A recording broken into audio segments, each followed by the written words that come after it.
السلام علیکم ناظرین حضرات، ویڈیو کو لائک کریں، چینل کو سبسکرائب کریں، ساتھ میں بیل آئیکن ضرور دبا دیں تاکہ آنے والی ویڈیو کی نوٹیفیکیشن آپ کو ملتی رہے۔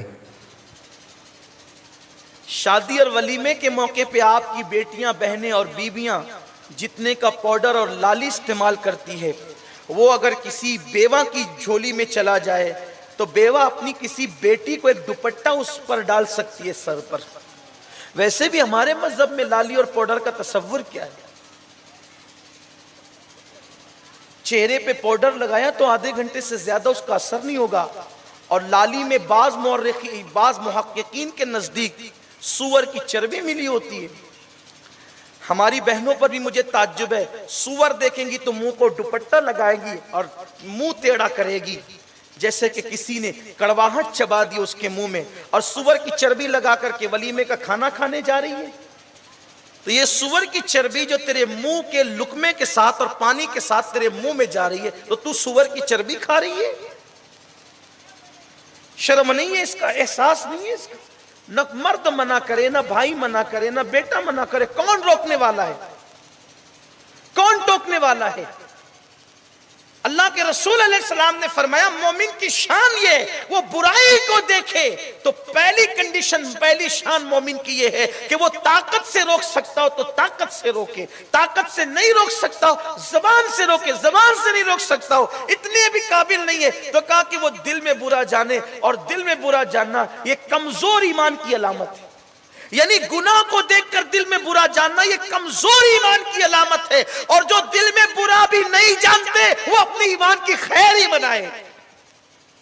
مومن کی شان ہے کہ برائی کو دیکھے تو چیخ پڑے، عزت اور ذلت کی کوئی فکر نہیں کرے، اٹھ کے کھڑا ہو جائے، برائی ہو کیوں رہی ہے اچھے سے برائی کو دور کرے، طاقت سے دور کرے۔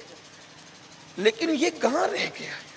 میں اپنی بہنوں کو بھی پیغام دیتا ہوں، ماں اور بہنوں کو، یہ جو بعض لوگوں نے کہہ دیا کہ، اور بات سمجھ میں بھی آتی ہے، محققین نے جو کہا نا، میں نے اس کی پوری تحقیق پڑھی جس محقق نے لکھا۔ ویسے میں جلدی سے جو ہے وہ ان باتوں پہ یقین نہیں کرتا، لیکن کچھ تحقیق بھی ہوتی ہے۔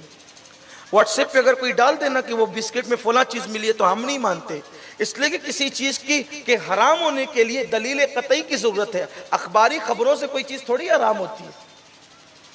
لیکن اس محقق نے یہ لکھا کہ دوسرے، کیونکہ انسان کی جو حرارت ہے وہ 37 درجہ سینٹی گریڈ ہے نا، انسان کے جسم کی حرارت جو ہے، تو اگر بکری یا گائے یا مرغی وغیرہ کی جو چربی، اگر مرغی کی تو چربی کتنی ہوگی، لیکن اگر یہ چربی اس میں ڈالی جائے تو، اور وہ سرخی ہونٹ پہ لگائی جائے تو وہ گرمی کی وجہ سے پگھل کر ٹپکے گی۔ وہ جو حلال جانور اس کی چربی نرم ہوتی ہے، سور ہی کی چربی سخت ہوتی ہے کہ لگنے کے بعد وہ پگھلتی نہیں، یعنی ٹپکتی نہیں۔ اسی لیے بعض محققین نے کہا ہے، میں بعض کی بات کر رہا ہوں، قید لگا رہا ہوں جن کو میں نے پڑھا ہے، تو کم سے کم بہنوں کو اس سے بچنا تو چاہیے۔